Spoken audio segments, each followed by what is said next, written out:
Welcome into the Locked On Knicks podcast. Gavin, Schall, Alex Wolfe, and we are once again joined by the genius PD Webb to continue talking the 2022 draft and a little bit more than just the 2022 draft, Alex. Yeah, there's a lot that we get into in this episode. We talk about Shaedon Sharpe, whether he's doing himself any favors with how he's approached the pre-draft process so far, and also if maybe the mystery man label is sort of correct. And we also talk about one of our favorites, as he has been for the whole time, Jaden Ivey, and if the Knicks should look into trading up to get him, if that would be a good idea. We talk about PD's favorite prospect in the draft, Tari Eason, and how he could fit on the Knicks, and also get a little preview of the 2023 draft where PD convinces us that basically Victor Wembanyama might be the best NBA prospect since like Lew Alcindor, aka Kareem Abdul-Jabbar. So we'll talk about that all next on Locked On Knicks. You are Locked On Knicks, your daily New York Knicks podcast, part of the Locked On Podcast Network, your team every day.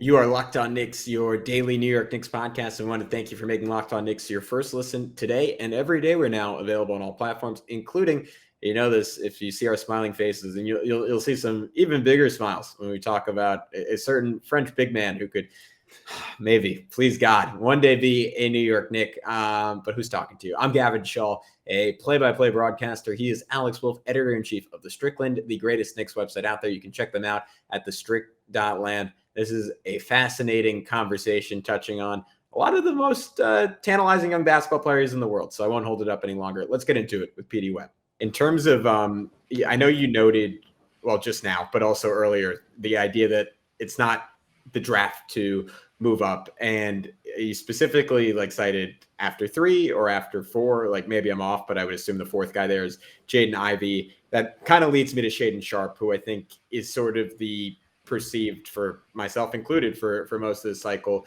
high upside guy that is also within that range that the Knicks would theoretically want to push in their chips for and move up. Obviously, the Kentucky connection doesn't hurt. And he is a guy, like you hear about, his vertical leap and his shot. He seems to have the outlines, if with maybe with no glasses, with sort of a blurry outside view of oh yeah, that is the star bet outside the top 3 or 4. But do you actually believe that to be the truth, or is that more the case of him just kind of being a mystery box? I've been watching Shaedon since sort of his sophomore year of high school when he was at the summer before Sunrise Christian. So yeah, it's I've been seeing him for about 3.5 years, I guess. As much as you can really count this year as seeing him, where everybody on this call has seen him play basketball as much as I have. So I think that a lot of Shaedon's I think there's sort of 2 ideas of Shaedon Sharpe. There's the people who watched him in high school and sort of the people who take the broad description of him and sort of jump to conclusions. Because I think that there's the player that is broadly seen as this electric athlete who is a great off the dribble shooter. People naturally go between those 2 points and be well, he's he gets to the rim at will and he dunks in the half court a bunch, and that's just not necessarily represented in his tape. He is a phenomenal off the dribble shooter. He shot 42%, I want to say, in EYBL. The last season that he played, most of that on side steps and really intense, difficult deep shots over very good defenders, and having to do a lot of it himself. But his athleticism is very specific. He is a great jumping athlete. It's off 1 foot, it's off 2 feet. He doesn't really need to gather. He gets up very quickly. But it is not necessarily it is not as much of basketball athleticism as somebody like Jaden Ivey, who gets downhill very easily, who doesn't have the world's most insane handle, but moves so well and is so sudden that he's able to get in that space to just lift off. And I think that's the separation between how Ivy is seen as a prospect And how Sharpe is that like Sharpe is much more of a glider. I think it's like much more similar to like young DeMar DeRozan than somebody like people want, would probably more lean towards J.R. Smith in terms of like how he moves and how his athleticism functions. But like DeRozan wasn't always like was never a guy who just like blew by everybody. He got by on craft, he got by on strides, and like once he got a step, he was going to boom it on you. But in the half court, like DeMar creating great advantage has never really been the thing.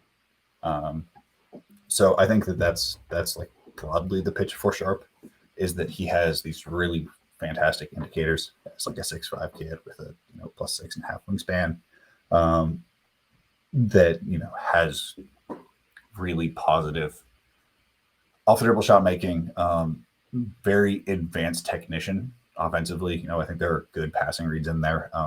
The thing is that he is really basketball young, so he missed this, or he did not play for this most recent season, and sort of previously he blew up out of nowhere. He was a kid who was playing on Canada's youth national teams, but was not playing as much at Sunrise. He transferred to another school, sort of had had the athleticism and the handle, took a step forward, and he had a very big summer. And then, basically after a year of exploring, now he's here. So from 2 years, he went from kind of a bench player at an academy who was like athleticism and energy into now a guy who's seen as an off the dribble creator. And there are still just vestigial development areas that need to be addressed. And I think treating him as sort of this like upside who's very certain isn't really understanding of like the steps that usually go with that process. Yeah, speaking of that, I mean, I couldn't wait to start asking you about Sharpe because you've been the guy that whose brain I want to pick about Sharpe, because I've been intrigued by him ever since I started seeing rumblings about him potentially declaring for this draft, and we'll get to the eligibility concerns in a minute too, because as I think you noted on Twitter at one point, there's some hurdles for him to get over, and he might not even be over those fully yet. He still hasn't fully hired an agent. Like, he's still basically in the testing the waters stage right now. But as far as his game is concerned, and as far as like doing himself favors, I really was expecting some more out of him at the combine. And I feel like he didn't really do as much as I was expecting. Like, it seems like he did like a pro day, but didn't do the general, stuff, which, hey, I mean, it's not unheard of, like, for certain guys to not, do certain things at the combine if they feel that their draft stock is assured, like Chad or Paolo or Jabari Smith, whatever. Like, they're mostly there to get their interviews in. They're the consensus top three. Whatever order they go in, they're probably going to be the top three picks. You know what I mean? Unless they royally screw it up somehow and like have a terrible interview or something. But for a guy like Sharpe, like, I mean, yes, the intrigue is there. Yes, that ideal wing size is there, and the alleged athleticism and wingspan and all this other stuff like is there. And so that's, he's got that to roll with, but teams don't have a lot of recent tape of him.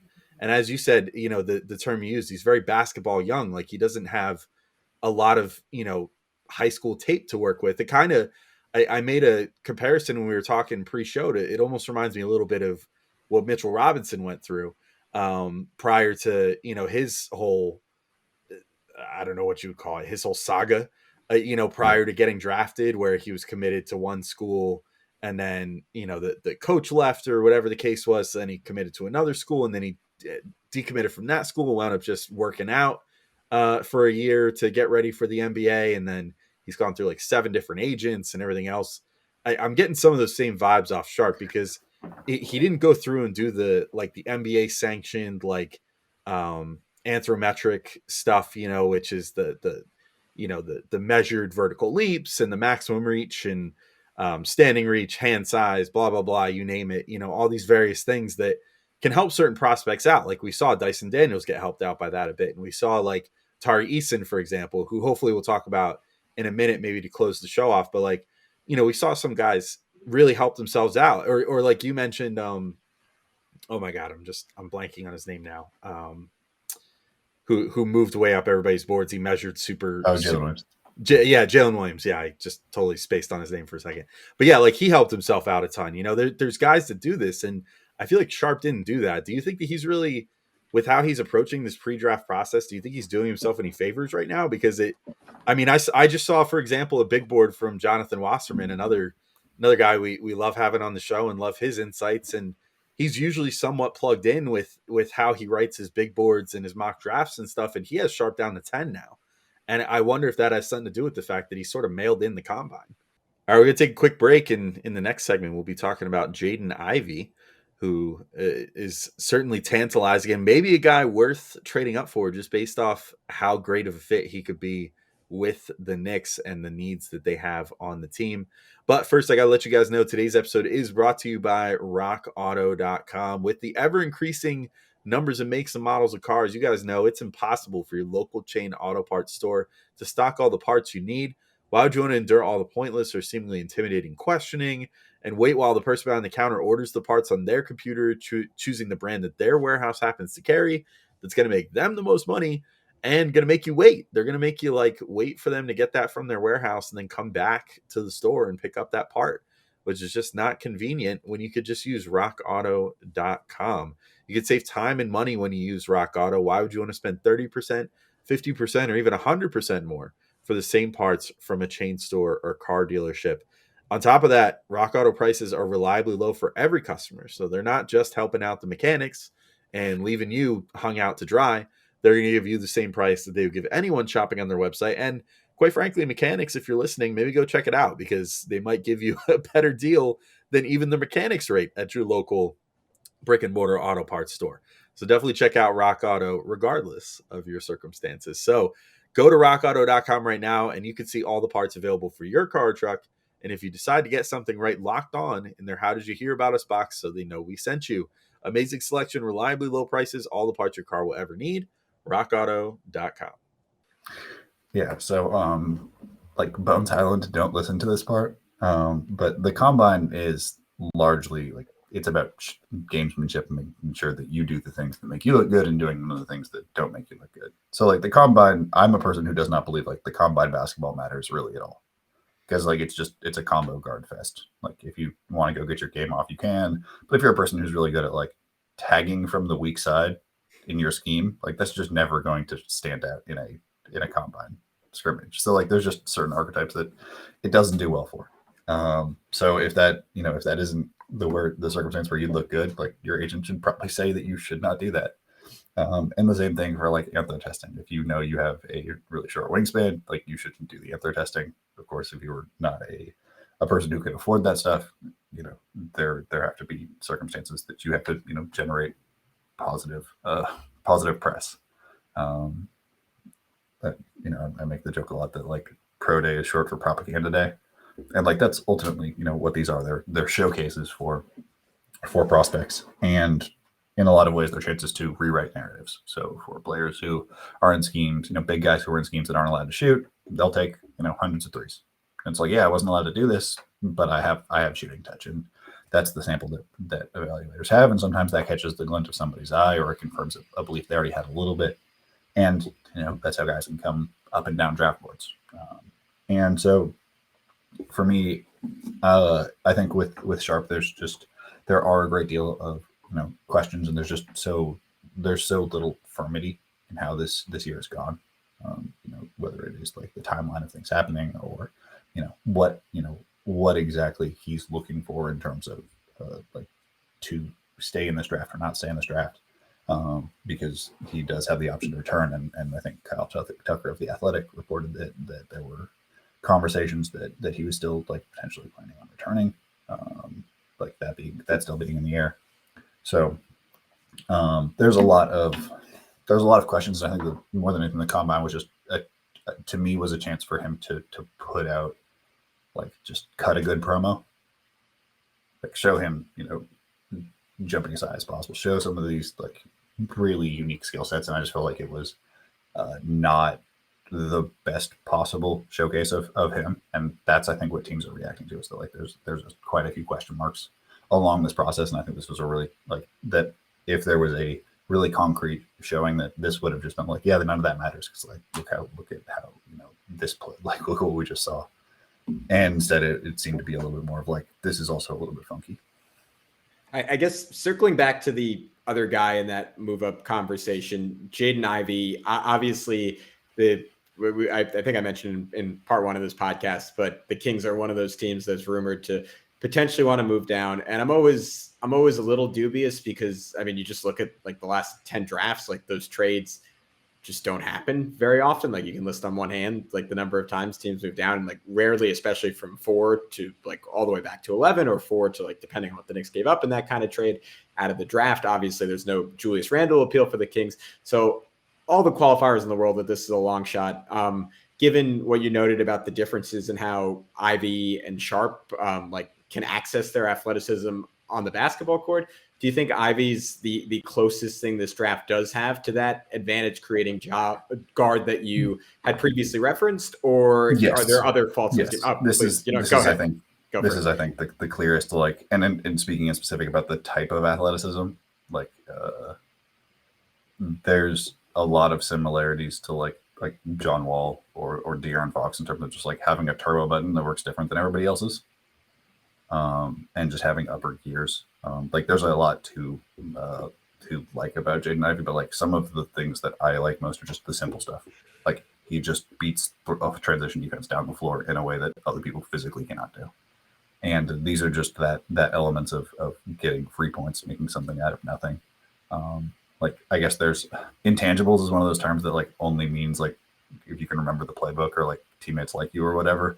But there is a real intangible quality to like being able to generate advantage at any moment, just if the ball's in your hands. So I don't know how much, like obviously moving up is a dangerous game because every ownership group like has extreme FOMO. Like they don't want to be the ones who get put on like the Summer Jam screen for passing up.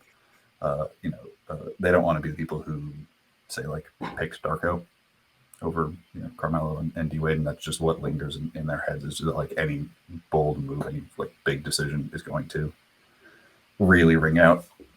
So there's just going to always be a more conservative approach to trade downs. But if there is one person that expending real capital does make sense for, if you believe that generating a tilted defense is the biggest problem the Knicks have, then Ivy is the solution.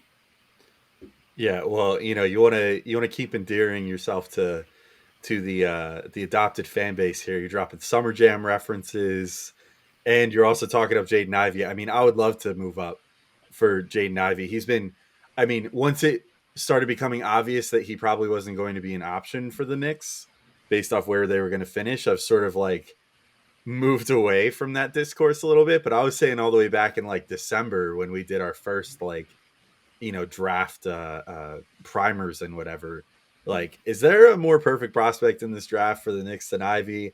I don't really think so. I don't even think any of the top 3 guys would necessarily slot in and be a more seamless fit than he would be for the Knicks, because I just think, when you talk about what you're talking about with different ways to bend a defense, like, again, the Knicks just don't have these like nuclear athletes, with the super speed and everything, other than, again, Obi Toppin, who's your power forward. And, he does his thing playing like a wide receiver out there in transition and everything. And always, having that just like spidey sense of knowing when to hop out on the break and, get ready for that long pass. But like the other guys on the team, they're not really like coast to coast burners or, guys that can get it out the 3-point line and just like rip it straight to the hoop like Ivy can. Yeah, I mean, for me, like putting pressure on the rim and just getting 2 feet in the paint easily is, I think, the thing that every time I've watched the Knicks, I'm like, if they just had somebody who could get 2 feet in the paint, like this whole thing looks different. Like everybody's game suddenly makes a lot more sense. This was my big like, please draft Sharif Cooper rationale. Which I do think that Sharif Cooper might be available with some phone calls, just some free ideas. Yeah, I mean, you and a bunch of other people certainly talked us into Sharif last year, so I still am not against that idea. But yeah, I think that Ivy would just give you such a nice balance sitting in between. Let's say your starting lineup is Quickly, Ivy, and RJ Barrett. You've got then your 2 guys in RJ and Quickly that sort of have that plotting way of getting to the rim.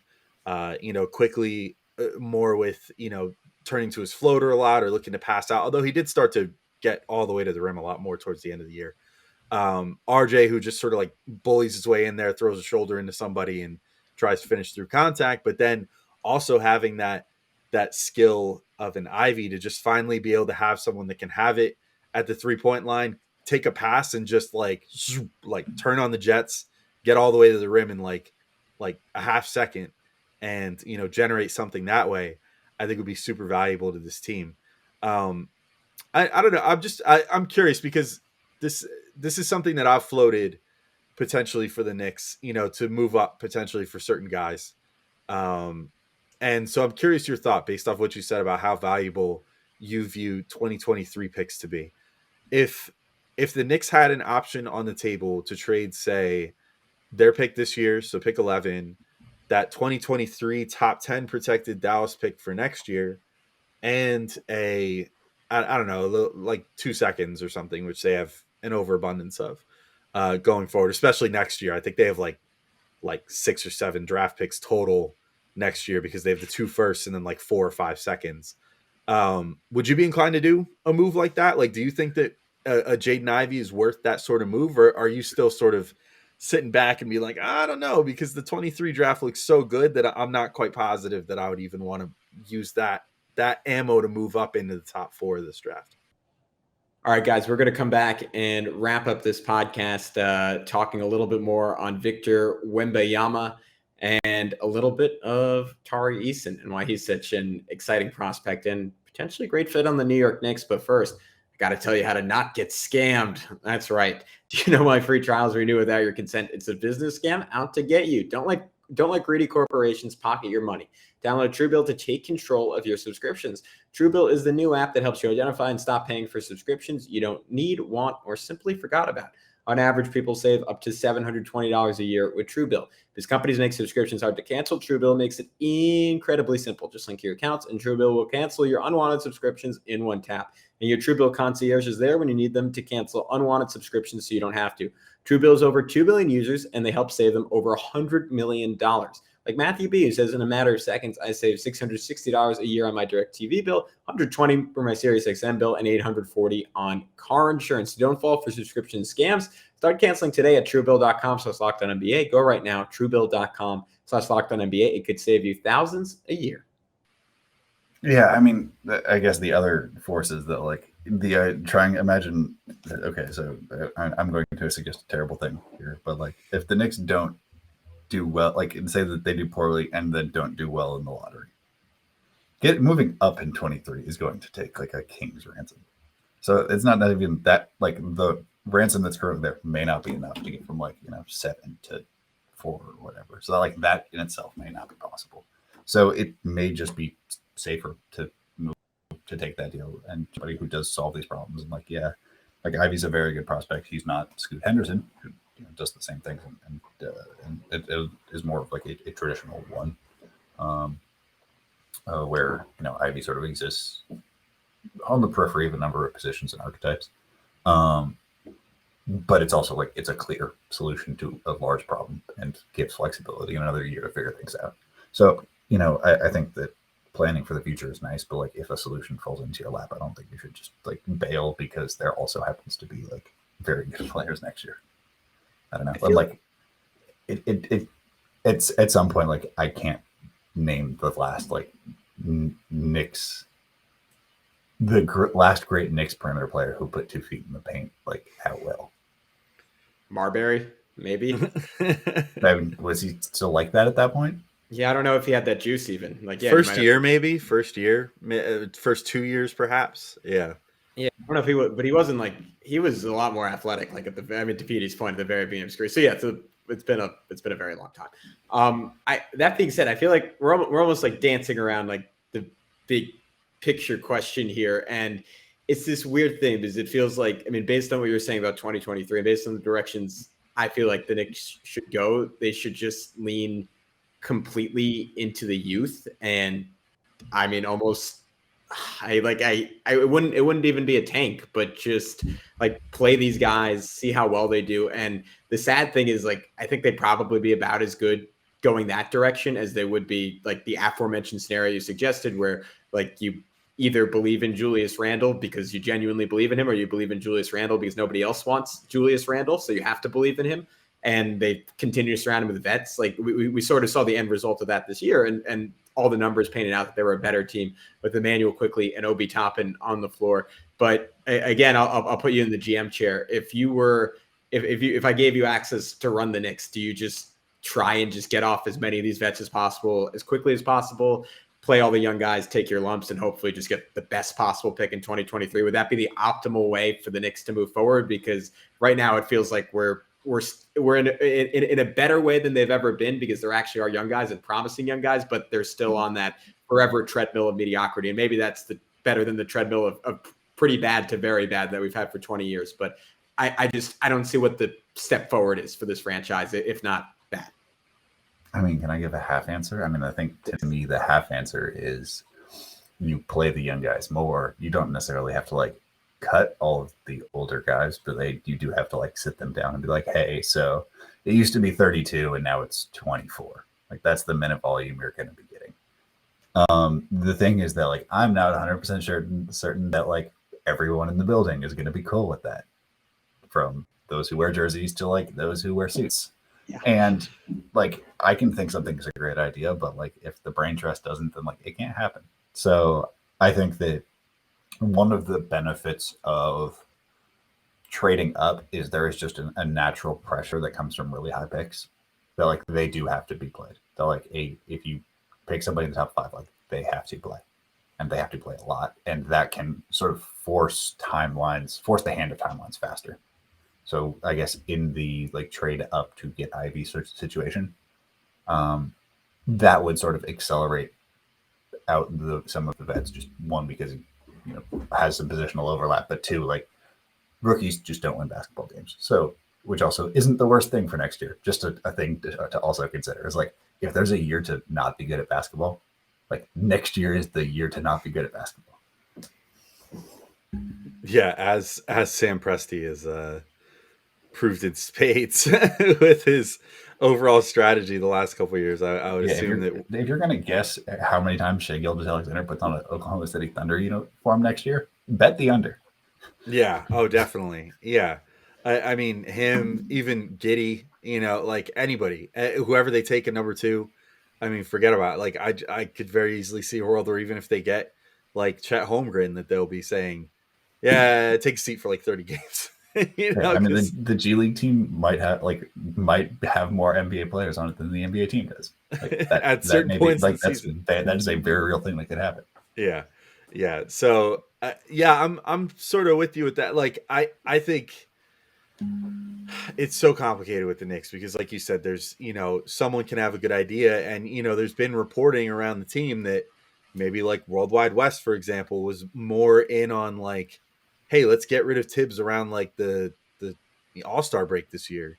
And Leon Rose obviously made the final call of no, we'll stick with him. And then obviously has now made the call of no, we'll stick with him, not just to the end of the year, but going into next year.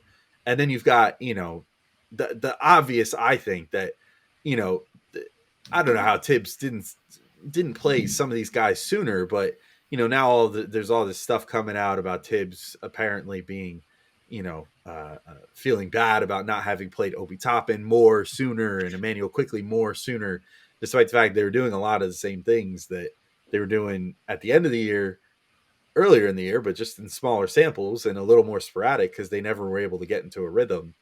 But I'm with you. Like you definitely, I feel like, for example, just based purely off vibes and watching them and stuff, I feel like you could take, say, an Evan Fournier and sit him down and say, look, man, we're going to bring you down to like 25 minutes a game. We hope that's okay. We really want to play Grimes more and Quickly more and get Deuce McBride a few minutes. So like, we're going to play you a little less. And I feel like Fournier would be like, sure. Okay. I mean, it is what it is. If it becomes a problem, I'll let you know. And maybe we can work out a trade or something. If you say that to Julius Randle, he might storm out of the room and then, and publicly demand a trade of some sort or call his agent immediately, be like, put Sun now, we want out of here. Like, that's it. I'm not playing less than like 35 minutes. It's ridiculous. And I think those are the problems that the Knicks need to solve this offseason, hopefully. but certainly before, like maybe if they don't do it right away during the draft and during the early stages of free agency or whatever, they definitely need to have something figured out by the start of next season, because as you said, next season of all seasons, the Knicks have resisted this for so freaking long, especially with an actually like promising, as you said earlier, well-fitting core of young guys. They've resisted for so long, just being like, let's just try it.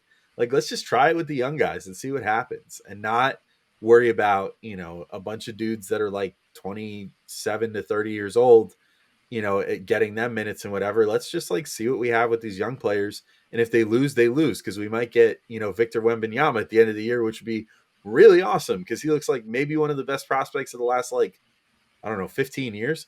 You can eliminate maybe and also make the number much larger than 15. Yeah, exactly. So, I mean, you know what? Screw it. What's the elevator pitch on Wembanyama real quick, just in case anybody's like curious about what there is potentially waiting at the end of the rainbow next year. Okay. So have you ever seen a 7'4" teenager shoot threes off flare screens before?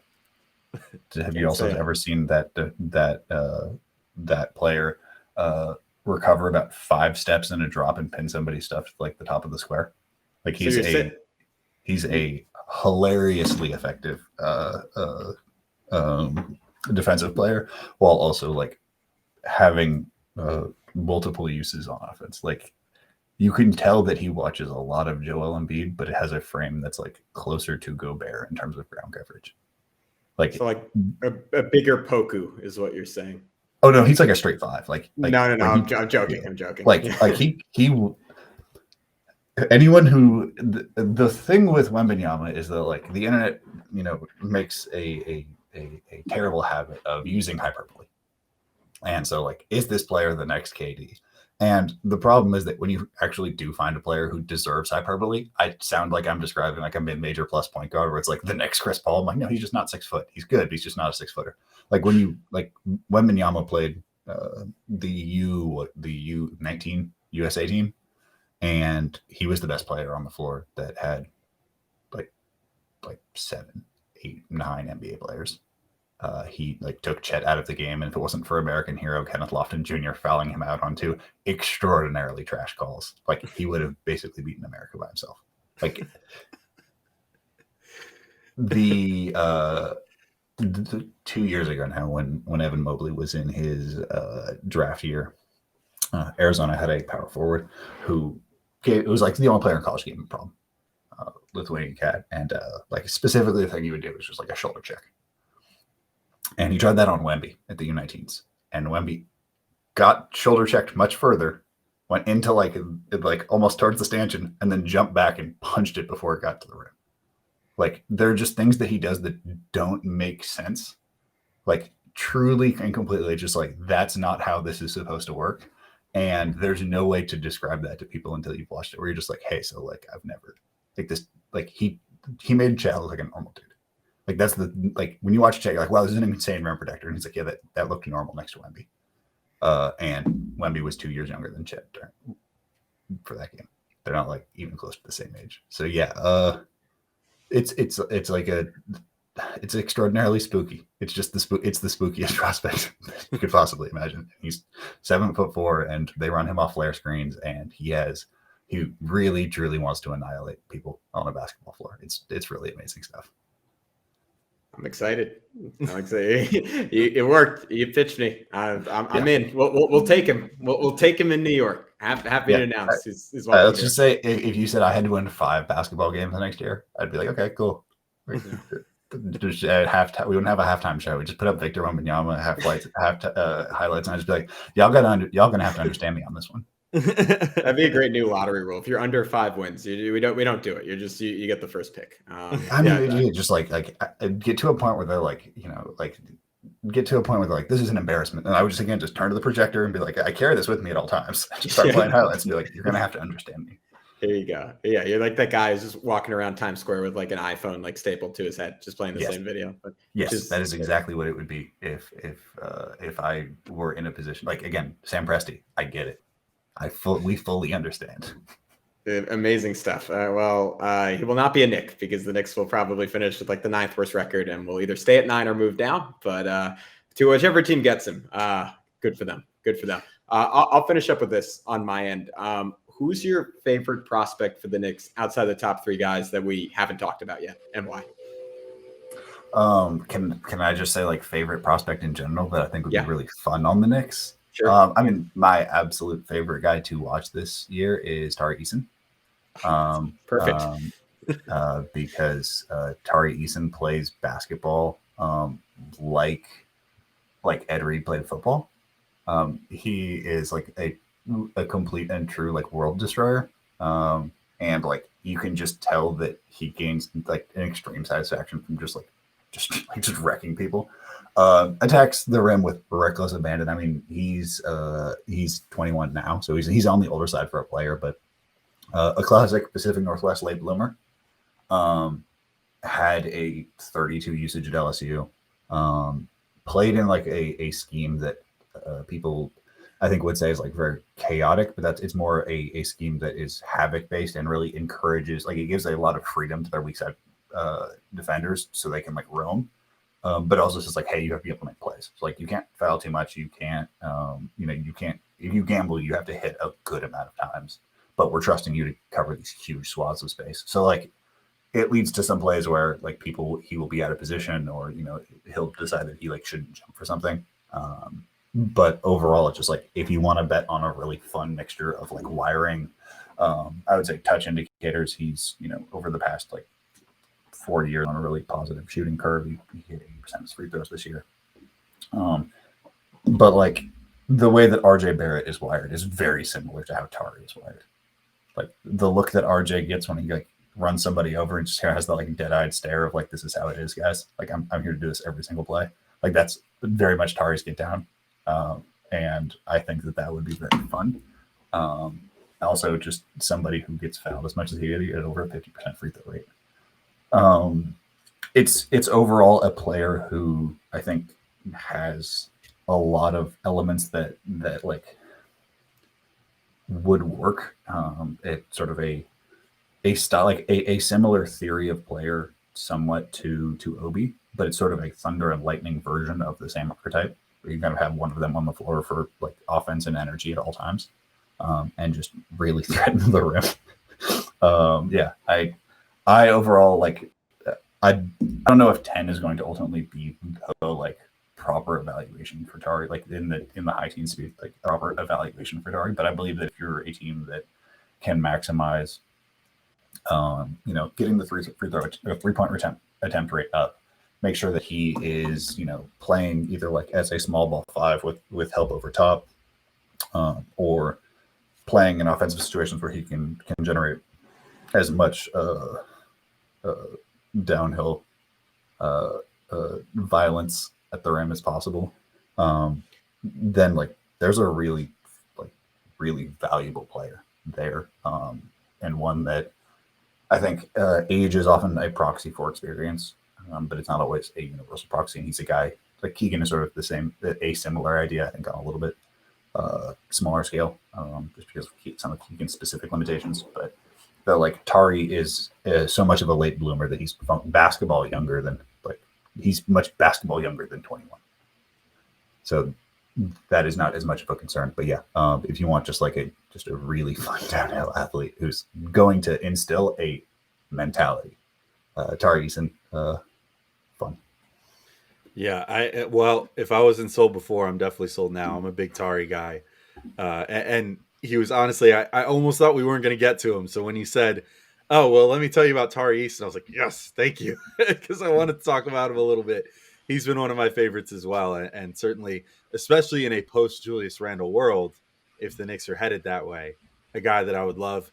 I also love the idea of your Thunder and Lightning comp with Obi. It'll be like a basketball version of Reggie Bush and Lendale White back in the day for a little old school. Yeah, except if both of them were a little bit more Lendale White built. Yeah, yeah, exactly. It's like a little bit more like it's a little bit more like Thor and Hulk situation. We're Marvel fans. Yeah. But yeah, I mean, I think that like one of the things that this team is like. I think that there's a real case for like him sort of learning like Taj is going to be here as long as Tibbs is here, and that like a lot of the pathways for Taj succeeding. I was like Taj as a prospect is much more similar to Tari than I think people would recognize, just because he's a guy who feels like he's been 35 forever. Mm-hmm. But like Taj used to be an absurd athlete and an absurd downhill athlete, and I think that him and Obi would be very specifically good guys to learn elements of their craft, because like his pathway to really taking the next steps is a lot of the lessons that they've learned on through their careers. Obi going from kind of a guy at Dayton to like the dude. A lot of those little micro skills would be very helpful. But yeah, don't know how many what Tibbs would do defensively, but in the world where you want to put one of those dudes next to Victor Wembanyama, like, hey, it's the fit of the future, I agree. I think Obi and Tari next to Wembanyama sounds pretty good as a Knicks front court of the future. So I'm totally down. I'm totally down to add like maybe the best prospect of the last 25 years. I don't know. Anyway, PD, we've had you for like over an hour here. So I feel like we could talk to you like literally all day and all night, but we'll let you go at this point. So then we could maybe bring you back for another part prior to the draft or something. But did you want to let everybody know real quick where to find you online and all that good stuff before we get rolling here? Yeah. You can find me on Twitter at AboveTheBreak3. I work for a data company called Cerebro Sports, where you can check out all of our, I guess, publicly available data stuff, and which spans, from high school all the way down. And I've used a lot of it in, talking about Tari Eason's historical shooting, because I have, another 40 games of Tari before he played, in college, which really helped, see the larger shooting trajectory. If you're more interested in like the Shaedon Sharpe elements, I've written a piece that is available on my Patreon. It's all free. I just use it as a blog of sorts. Just a couple thousand words on breaking down his high school tape and sort of talking about the larger growth curve there. And then I should have a piece coming out the next day or so talking about evaluating players within defensive scheme, focusing on the Baylor wings of Jeremy Sohan and Kendall Brown. Well, two guys we'll maybe get to next time, PD. Insightful, as always. Really appreciate it, man. And thank you for all of you for tuning in.